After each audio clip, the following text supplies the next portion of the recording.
Oke, kali ini kita akan mencoba membahas soal-soal UTBK SBMPTN. Kali ini kita akan membahas UTBK tahun 2019. Nah, bagaimana nanti bentuk soalnya akan kita bahas di channel ini. Tonton video ini sampai habis agar kalian bisa sukses nanti di ujian UTBK tahun 2021.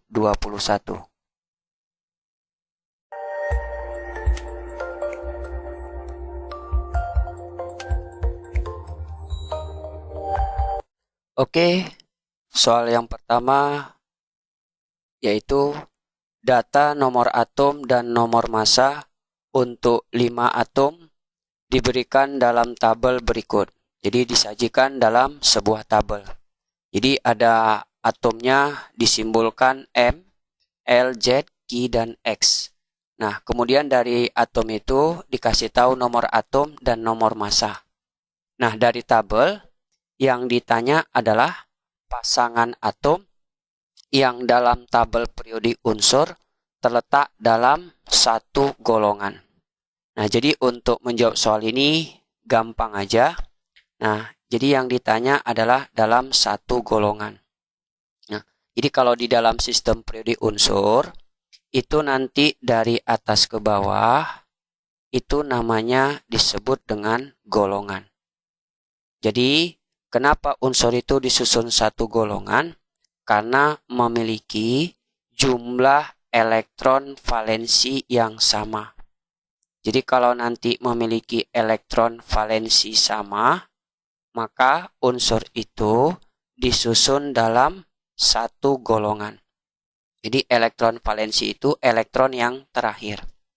Maka dari simbol-simbol atom ini kita konfigurasi.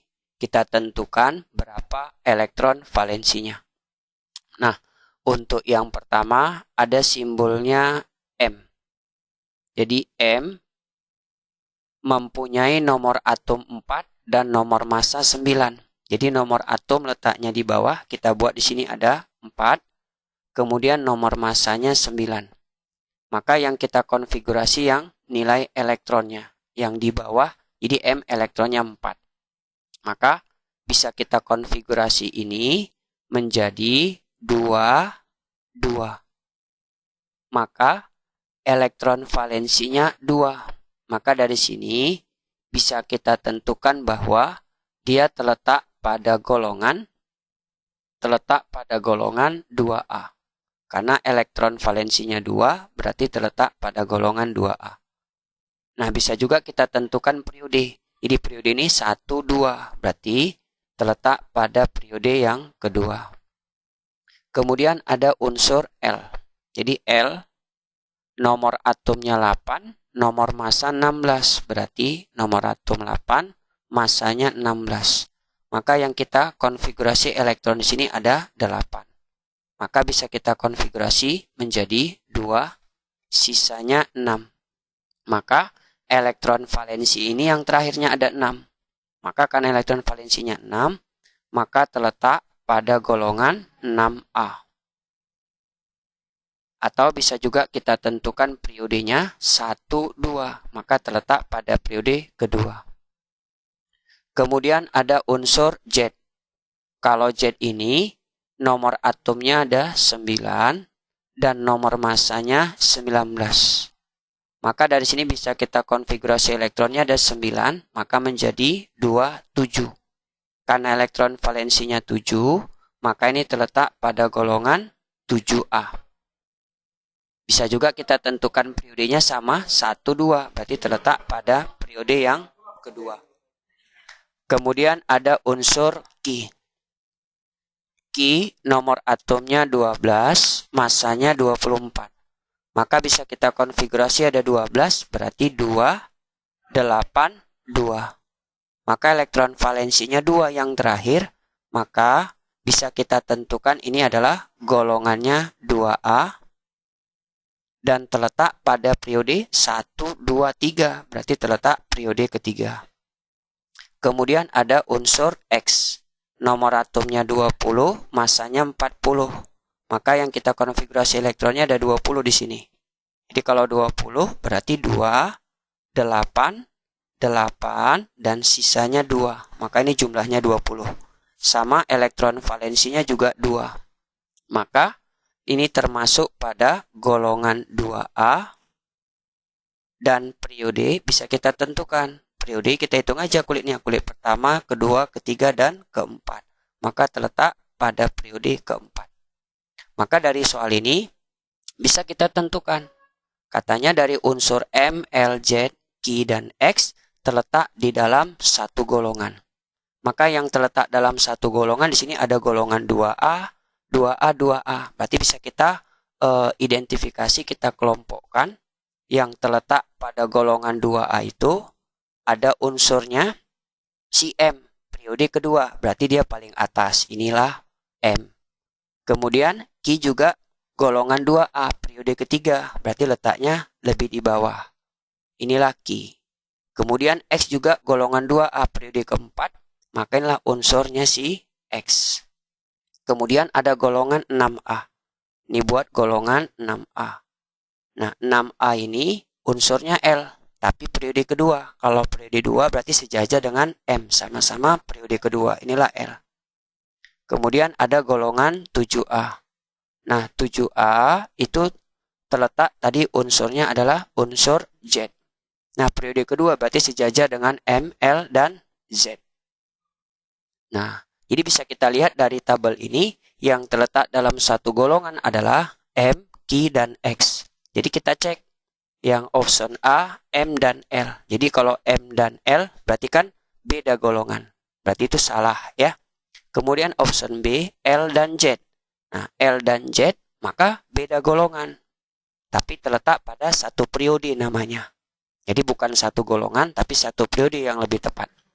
C, Z dan Q. Jadi Z dan Q beda golongan, beda periode. Pasti salah. Kemudian option D, Z dan X. Z dan X juga sama, beda periode dan beda golongan. Maka yang tepat dari sini adalah Q dan X. Jadi Q dan X terletak pada satu golongan. Maka yang tepat jawabannya adalah entok. Oke, kita lanjut soal yang berikutnya. Oke, soal yang selanjutnya, data nomor atom dan nomor massa untuk 5 atom diberikan dalam tabel berikut. Jadi tabel ini sama seperti soal yang nomor pertama tadi. Nah, pertanyaannya yang diganti dari atom-atom ini M, L, Z, Q, dan X yang mempunyai energi ionisasi pertama yang paling kecil. Jadi kalau ditanya masalah sifat energi ionisasi. Nah, di dalam sistem periode unsur, itu dari atas ke bawah namanya golongan, dari kiri ke kanan itu disusun berdasarkan satu periode. Nah, jadi kalau ditanya sifat energi ionisasi, kalau disinggung dalam satu golongan, maka energi ionisasinya akan semakin kecil. Tetapi kalau di dalam satu periode unsur itu, maka sifat energi ionisasinya akan makin besar. Nah, itulah dia. Jadi, energi ionisasi dalam satu golongan makin kecil, makin ke kanan makin besar. Maka, dari simbol atom L, M, L, Z, Q, dan X, kita tentukan dulu dia periode berapa dan golongan berapa. Sama seperti soal yang pertama tadi. Nah, yang pertama ada unsur M. Jadi bisa kalian lihat di soal pembahasan yang pertama. Nah, jadi M ini terletak pada golongan 2A dan terletak pada periode yang kedua. Kemudian unsur L. L ini terletak pada golongan 6A dan periode yang kedua. Kemudian yang ketiga unsur Z. Z ini terletak pada golongan 7A dan periode yang kedua.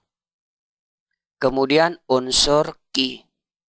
Ki ini terletak pada golongan 2A, tapi periodenya yaitu periode yang ketiga.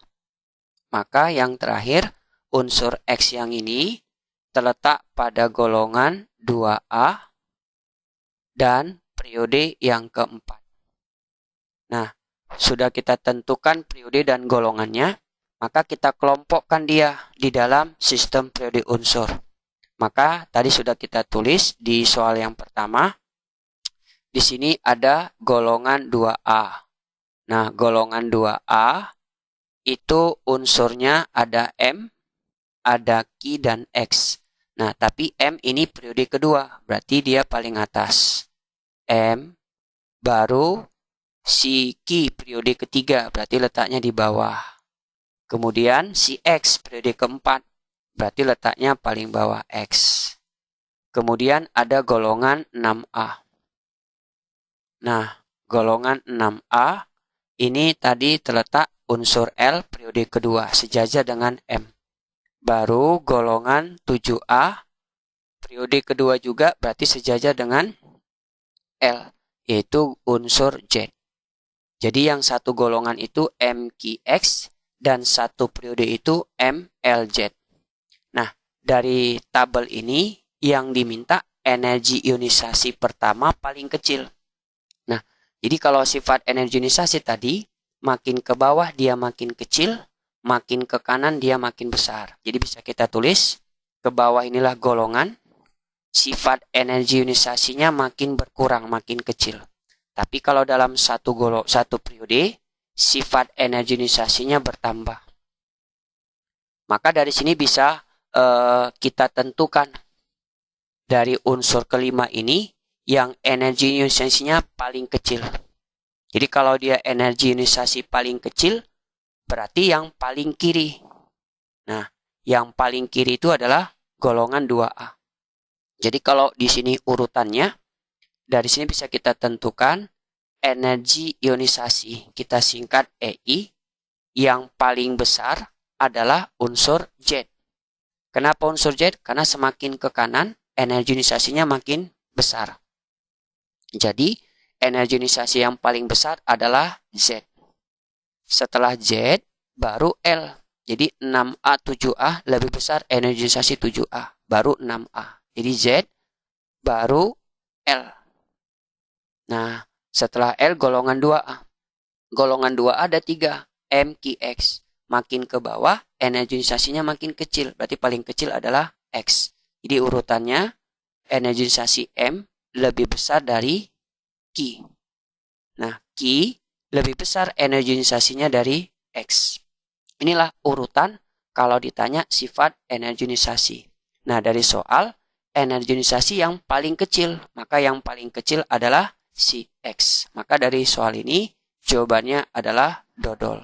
Tapi kalau ditanya energi ionisasi yang paling besar, berarti itu adalah unsur si Z. Oke, kita lanjut soal yang berikutnya. Oke, soal yang berikutnya. Data nomor atom dan nomor massa sesuai dengan tabel sudah kita terangkan tadi di soal sebelumnya. Nah, pertanyaan yang ketiga ini, senyawa dengan L yang bersifat paling basah. Jadi unsur L ini berikatan dengan unsur yang lain yang diminta yang paling basah di dalam air. Maka bisa kita tentukan kalau sifat basah. Nah, kalau ditanya sifat basah di dalam sistem periodik unsur, itu semakin ke bawah, itu namanya tadi golongan. Jadi, dalam satu golongan, sifat basahnya makin kuat, makin tambah sifat basahnya. Tapi kalau dalam satu periode, itu sifat basahnya berkurang. Artinya, dia nanti semakin asam. Jadi, dari atas ke bawah, basah makin kuat, makin ke kanan basahnya makin lemah. Maka bisa kita tentukan kalau sifat basah ini dia nanti cenderung bersifat unsurnya adalah unsur logam. Jadi logam ini cenderung membentuk basah. Nah, tadi sudah kita tentukan bahwa si M ini terletak pada golongan 2A. Kalau golongan 2A, ini unsurnya termasuk bersifat logam. Jadi, di dalam sistem periodik isur, ada logam A, ada logam B, logam utama dan logam transisi.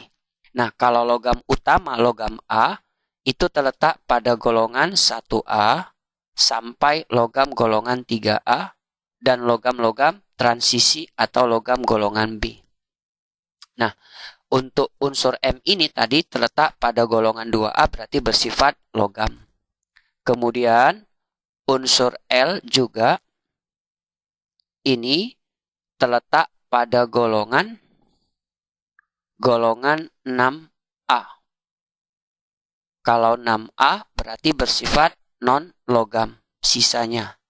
Jadi kalau logam 1A sampai 3A, 4A sampai 8A unsurnya berupa non-logam. Kemudian unsur Z. Nah, Z di sini tadi terletak pada golongan 7A. 7A juga bersifat non-logam. Kemudian unsur Ki.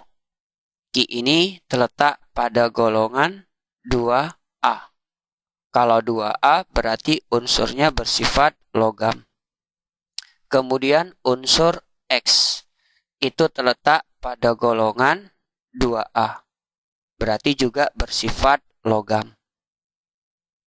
Nah, yang ditanya dari soal, senyawa dengan L yang bersifat katanya paling basah. Jadi kalau paling basah, berarti cari yang paling logam. Nah, di sini unsurnya adalah unsur L. Jadi L itu non-logam. Nah, kalau non-logam, supaya berikatan dengan basah, cari yang paling logam. Jadi L ini kan non-logam. Cari pasangannya yang paling logam. Nah, yang paling logam itu adalah golongan logam 1A sampai 3A. Nah, dari tabel ini, yang dikasih tahu yang bersifat logam adalah logam M. Jadi kita buat logamnya. Di sini logam golongan 2A semua ya. Golongan M. Kemudian golongan unsur Ki dan logam golongan unsur X. Inilah logamnya golongan 2A tadi. Ada M, ada Ki dan X. Maka kalau dikatakan dia nanti paling basah atau paling logam, jadi makin ke bawah, maka sifat logamnya makin bertambah. Nah, jadi yang ditanya, yang paling basah. Ketika unsur L ini yang paling basah berarti cari logam. Berarti yang paling logam adalah golongan unsur X. Kenapa makin ke bawah? Kan logamnya makin bertambah, maka sifat basahnya juga makin kuat. Jadi, bisa kita tentukan senyawanya, karena L ini golongan 6A, berarti elektron valensinya adalah min 2. Jadi bisa kita buat L, nomor atomnya 8, kan dikonfigurasi adalah 2, 6. Artinya ini golongan 6A, stabilnya cenderung untuk menangkap 2. L 2 min. Kemudian X golongan 2A. X golongan 2A tadi nomor atomnya 20, maka kita konfigurasikan jadi 2, 8, 8, 2. Artinya unsur X ini cenderung melepas 2 positif. Nah, jadi artinya L berikatan dengan X membentuk senyawa apa? Jadi bisa kita tulis X 2 positif berikatan dengan L 2 negatif. Jadi kalau nanti kation sama anion berikatan, maka ionnya tukar tempat. 2 kemari, 2 kemari. Jadi jadikan pindah 2-nya indeks di X, ini pindahkan indeksnya di L. Maka bisa kita tulis X2, L2. Tapi karena sama-sama 2 bisa kita habiskan. Jadi membentuk senyawa XL. Inilah senyawa yang berikatan dengan L dengan M membentuk yang paling basah dari tabel unsur ini. Maka dari soal ini jawaban yang tepat adalah bola. Oke, kita lanjut soal yang berikutnya. Oke, soal yang berikutnya. Percobaan membuat air raja dilakukan menurut persamaan reaksi berikut. HNO3 ditambah 3HCl menghasilkan Cl2 ditambah NOCl ditambah 2H2O. Nah, pada percobaan tersebut digunakan larutan HCl pekat. HCl pekat itu artinya konsentrasinya sangat tinggi. Jadi menggunakan konsentrasi HCl 9 molaritas dan 20 ml HNO3 6 molaritas yang diperoleh dari pengenceran HNO3 yang lebih pekat. Jadi yang pekat tadi diencerkan sehingga konsentrasinya lebih kecil. Nah, jika 1 mol HNO3 habis bereaksi, yang ditanya jumlah elektron yang terlibat dari reaksi stoikiometris ini. Nah, untuk menjawab soal ini, kalau ditanya jumlah elektron yang terlibat di dalam reaksi, maka langsung cara cepatnya, lihat nanti selisih dari perubahan biloxnya. Jadi selisih PBO. Jadi PBO itu kepanjangannya perubahan bilangan oksidasi. Kita singkat dengan bilox. Ini mencari berapa jumlah elektron yang terlibat dari reaksi ini, kita cari berapa perubahan bilox masing-masing. Nah, jadi kita harus tahu dulu menentukan bilangan oksidasi. Jadi kita tulis langsung reaksinya, yaitu HNO3 ditambah 3HCl. Ini menghasilkan Cl2 ditambah NOCl ditambah 2H2O. Maka kita tentukan dari senyawa ini, zat-zat ini yang mengalami perubahan bilox. Jadi kita tes yang mana yang unsur-unsurnya mengalami perubahan bilangan oksidasi. Nah, pada HNO3 itu yang berubah bilangan oksidasinya adalah unsur N. Jadi bisa kita cari unsur N ini berapa biloxnya. Nah, kalau ini kan senyawa netral. Jadi kalau dia senyawa netral, jumlah keseluruhan bilangan oksidasinya harus 0. Di mana H itu bilangan oksidasinya positif 1. Kalau O, biloxnya min 2. Jadi bisa kita hitunglah biloxnya. Jadi di sini O ada 3. Berarti 3 kali min 2 minus 6 ditambah 1 minus 5. Maka biar netral, maka N di sini bilangan oksidasinya adalah positif 5. Nah, N di sini kiri 5. Kita cari N yang di sebelah kanan. Nah, bilangan oksidasinya berapa? O itu bilangan oksidasinya min 2, Cl itu min 1. Jadi min 2 tambah min 1, minus 3. Maka biar netral, totalnya harus 0. Berarti positif 3. Jadi dari 5 ke 3, itu bilangan oksidasinya turun. Kalau bilangan oksidasinya turun, itu namanya disebut reaksi reduksi. Nah, kemudian kita cek lagi pada senyawa yang berikutnya. Pada HCl. Maka yang berubah bilangan oksidasinya adalah si Cl-nya. H itu biloxnya positif 1. Maka biar 0 netral, maka jumlah biloxnya di sini min 1. Tapi pada Cl2 ini, bilangan oksidasinya karena ini unsur bebas tunggal, maka bilangan oksidasinya 0. Maka dari min 1 ke 0, bilangan oksidasinya naik. Namanya reaksi oksidasi. Jadi ini oksidasi, ini yang reduksi. Jadi ada reduksi, ada oksidasi, maka reaksi ini disebut reaksi redoks. Nah, dari soal ini katanya, jumlah elektron yang terlibat. Jadi kata tadi, kalau mencari jumlah elektron terlibat, cari perubahan biloxnya. Jadi kita cari berapa selisih bilox mereka ini yang berubah. Nah, pada HNO3 yang berubah N. Di sini atomnya 1, sama-sama 1. Berarti ikut kita kali 1. Ini juga kita kali 1. Maka 3 kali 1, 3, 5 kali 1, 5. Kita cari selisih mereka. Jadi selisih N di kiri sama di kanan, itu selisihnya adalah 2. Kemudian pada HCl, di sini atomnya 1, Cl di sini 2. Nah, biloxnya ikut kita kali 2. Ini juga ikut kita kali 2.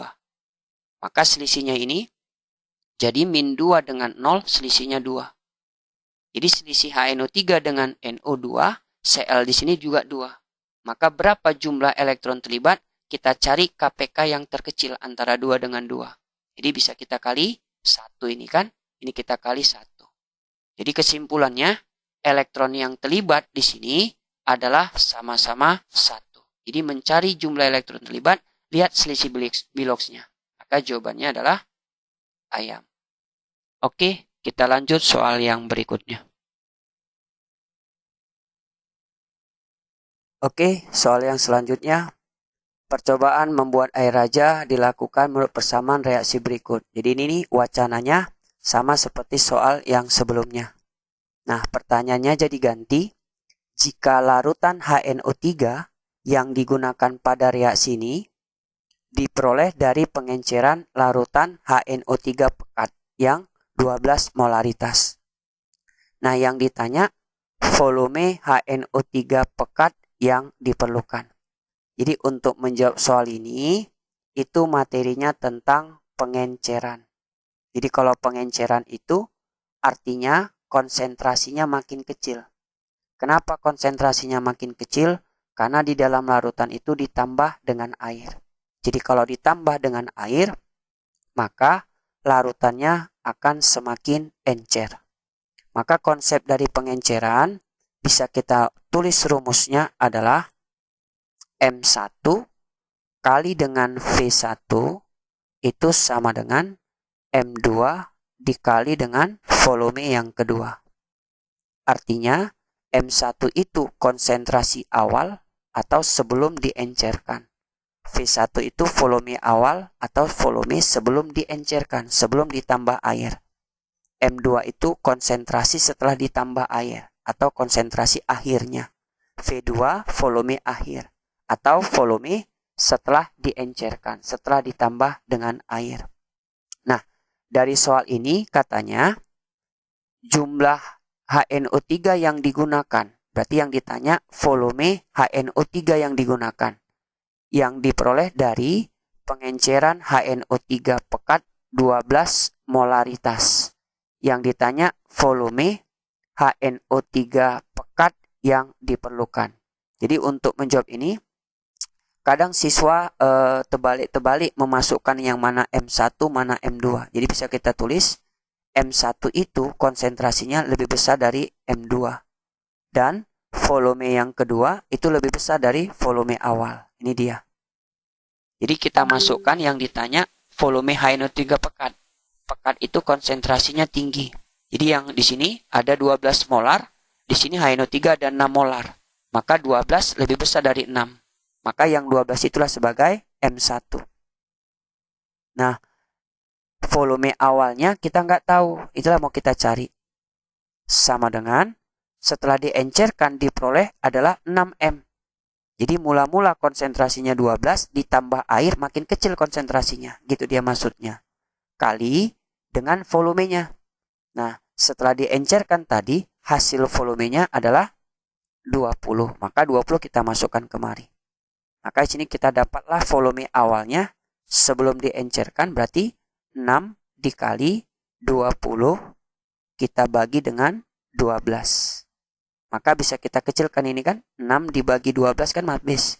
Berarti sisa di bawah 2. Maka 20 dibagi 2 adalah 10 ml. Jadi volume HNO3 pekat yang diperlukan untuk mengubah konsentrasinya 12 molar menjadi 6 molar, maka volume awalnya 10.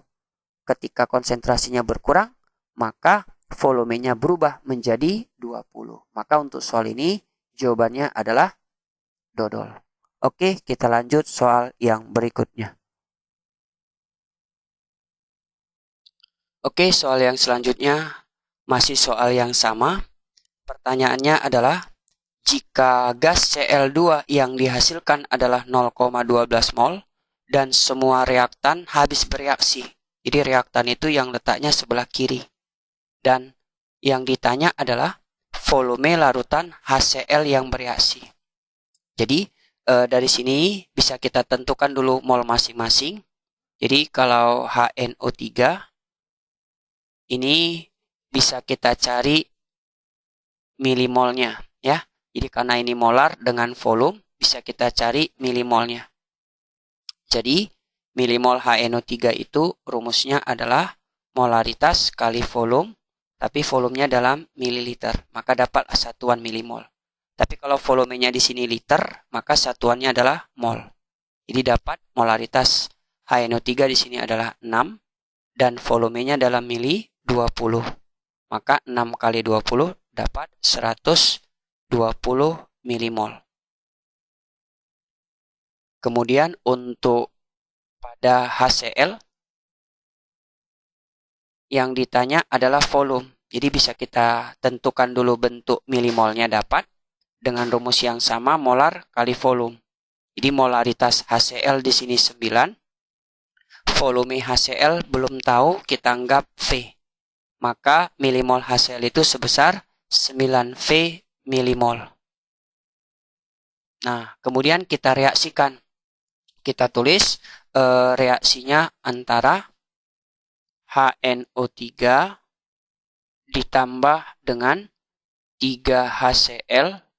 Ini menghasilkan Cl2 ditambah NOCl ditambah 2H2O. Maka kita tulis di sini mula-mula, bereaksi, dan sisa. Maka bisa kita tulis HNO3 tadi mula-mula sebesar 120 milimol. Kemudian HCl milimolnya belum tahu, kita anggap misalnya adalah 9V milimol. Nah, katanya jika Cl2 yang dihasilkan 0,12 mol, maka yang 0,12 mol ini kita ubah ke milimol. Biar sama-sama satuannya dalam milimol. Maka kalau kita ubah ke milimol, ini kita kali 1000. Jadi 0,12 dikali 1000, itu dapatnya 120 milimol. Maka yang 120 milimol itu kita masukkan di sisanya. Jadi 120 milimol. Maka yang sisanya 120, kita naikkan ke atas 120. Jadi kita geser ke kiri. Nah, katanya semua reaktan habis bereaksi. Jadi kalau habis bereaksi di sini nggak ada sisa. Maka ini udah 120, HNO3 supaya habis 120 juga. Jadi 120 kurang 120 kan habis. Atau boleh juga perbandingan koefisien 1/1 kali 120 juga 120. Maka kalau pada HCl perbandingan koefisien ambil 1 koefisiennya nilainya 120. Jadi kalau 3 kita kali 3 aja. 3/1 kali 120 maka dapat 360 milimol. Maka ini harus habis. Jadi kalau habis totalnya harus sama dengan 0. Nah, yang ditanya volume HCl, berapalah volumenya ini? Jadi dari sini data yang ini bisa kita buat jadi bentuk persamaan. Maka dapat 9V dikurang 360 dan totalnya harus sama dengan 0. Kenapa 0? Karena katanya habis bereaksi. Jadi kalau habis bereaksi jumlahnya harus 0. Jadi dapatlah ini 9V sama dengan 360. Maka dapatlah volume HCl-nya 360 dibagi 9. Maka dapat 40 ml. Jadi volume HCl yang dibutuhkan untuk bereaksi dengan HNO3 itu sebesar 40 ml.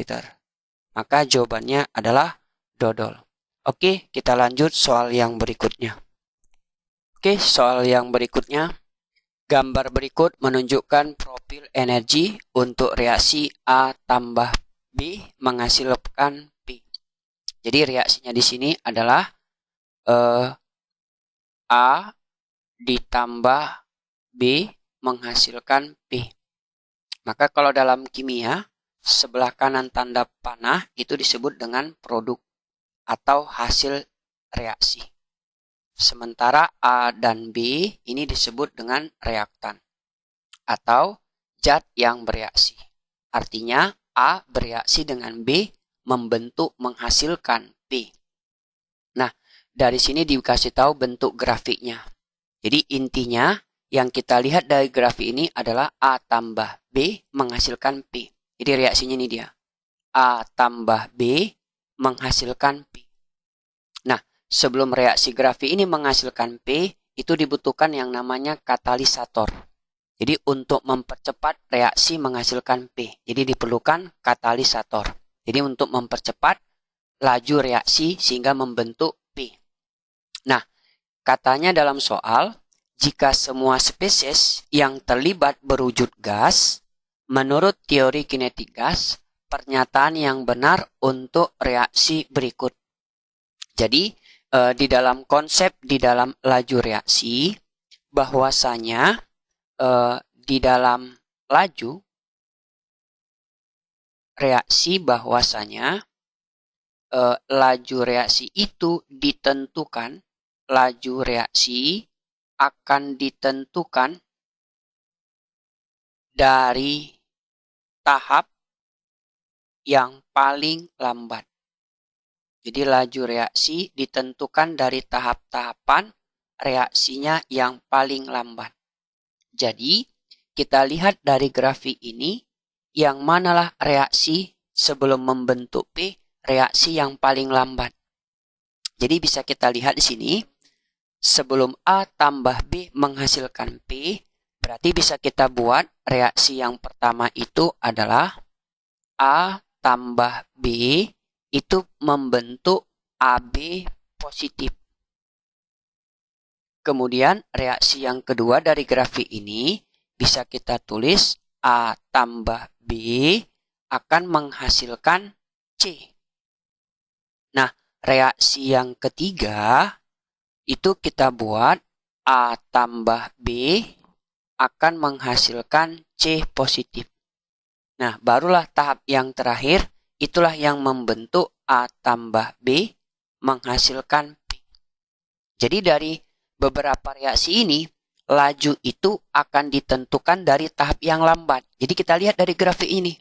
Ya, yang mana yang membentuk tahap reaksi yang paling lambat. Jadi, A tambah B yang paling lambat itu adalah menghasilkan C. Jadi bisa kita lihat option A, reaksi pembentukan P, membentuk P ini dari C merupakan tahap penentu laju reaksi. Ya, maka jawaban option yang tepat adalah A. Kenapa A? Karena pembentukan C ini merupakan tahap reaksi yang paling lambat grafiknya.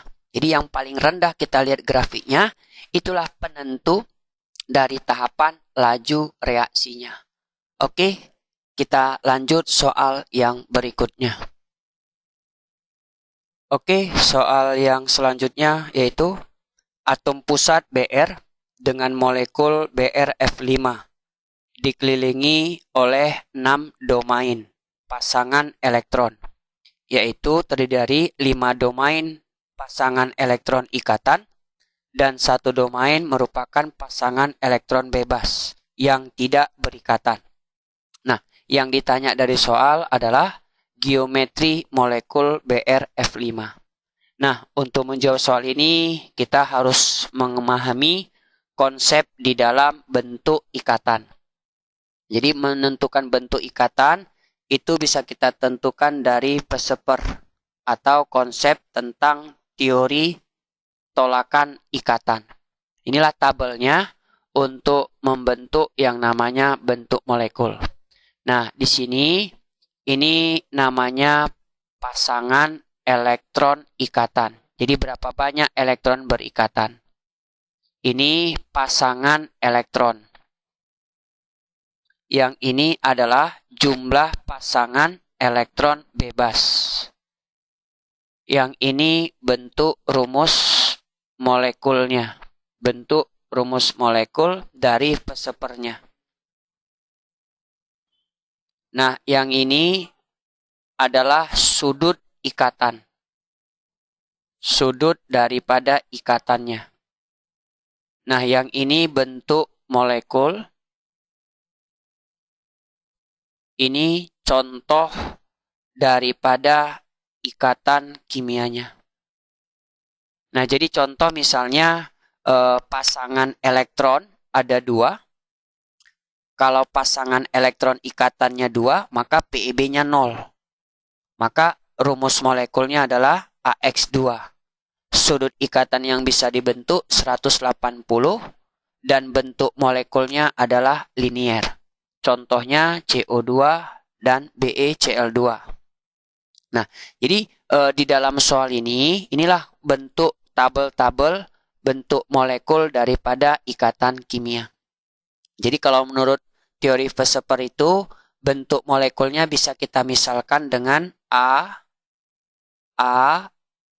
X, M, dan En. Nah, di mana A itulah atom pusat. Jadi A itu atom pusatnya. Sementara kalau X itu adalah pasangan elektron ikatan atau kita singkat PEI. M itu jumlah pasangan elektron ikatan, berapa banyak jumlahnya. Kemudian E itu adalah pasangan elektron bebas. N jumlah pasangan elektron bebas, berapa banyak. Nah, kalau nanti menentukan pasangan elektron atau jumlah domainnya, pasangan elektron atau jumlah domain, itu kita jumlahkan M ditambah dengan N. Jadi jumlah pasangan elektron ikatan, kita tambah jumlah pasangan elektron bebas. Jadi untuk menentukan jumlah pasangan elektron, kita jumlahkanlah ini, M ditambah dengan N. Jadi contoh, pasangan elektron ada 2. Nah, kalau dia 2, itu terdiri dari pasangan elektron ikatannya 2, elektron bebasnya 0. Maka jumlahnya ada 2. Kemudian kalau pasangan elektronnya ada 3, itu terdiri dari pasangan elektron ikatannya 3, PB-nya 0. Maka bentuk rumus molekulnya adalah AX3. Nah, bentuk molekulnya disebut segitiga sama sisi. Gitu juga dengan kalau pasangan elektronnya ada 4. Kalau pasangan elektron ada 4, itu terdiri dari pasangan elektronnya ada 4, berarti PEB-nya 0. Kalau pasangan elektron ikatannya 4, PEB-nya 0, maka rumus molekulnya AX4. Nah, bentuk molekulnya disebut tetrahedron. Biasanya contohnya ada CH4, CCl4. Kemudian yang selanjutnya, kalau pasangan elektronnya 4, terdiri dari PEI-nya, pasangan elektron ikatannya 3, PEB-nya 1. Maka bentuknya jadi AX3E1. Itu bentuk molekulnya disebut segitiga piramid atau piramid trigonal. Contohnya NH3, NF3. Bisa juga pasangan elektronnya 4, tapi terdiri dari pasangan elektron ikatannya 2, PEB-nya 2. Maka rumus molekulnya jadi AX2E2. Berarti berikatan 2, E bebasnya 2. Itu bentuknya V atau bengkok. Nah, contohnya biasanya H2O. Nah, untuk soal ini bisa kita tentukan. Nah, katanya ada BRF5. Nah, BRF5 ini katanya jumlah domainnya pasangan elektronnya ada 4. Jadi jumlah domain pasangan elektron ada 6. Jadi jumlah domain elektronnya ada 6. Berarti ini dia 6. Nah, 6 ini bisa terdiri dari pasangan elektron ikatan dan elektron bebas. Nah, katanya dalam soal ada 6 domain pasangan elektron. Terdiri dari 5 domain elektron ikatan dan 1 domain pasangan bebas. Berarti yang ini dia. Pasangan elektronnya ada 5, pasangan elektron ikatannya ada 5, dan terdiri dari bebasnya ada 6. Jadi kita tambahkan 5 tambah 1 kan 6. Itulah pasangan elektron. Jadi kalau dia 6 domain, terdiri dari elektron ikatannya 5, elektron bebasnya 1, maka bentuk rumus molekulnya, bentuk molekulnya ini dia AX5E. Berarti 5 yang berikatan, 1 bebas. Nanti bentuk molekulnya itu kita sebut dengan piramid segi 4. Jadi bentuknya adalah piramid segi 4. Maka untuk soal ini jawaban yang tepat adalah ayam. Oke, inilah soal-soal UTBK tahun 2019. Nanti kita sambung video yang berikutnya di part yang kedua. Kita sambung soal-soal UTBK tahun 2019. Jadi tonton channel ini dan jangan lupa subscribe dan like agar kalian tidak ketinggalan dengan video-video yang menarik lainnya yang bisa menambah pengetahuan kalian. Mudah-mudahan yang nonton video ini bermanfaat dan sukses masuk ke perguruan tinggi negeri yang kalian cita-citakan. Oke.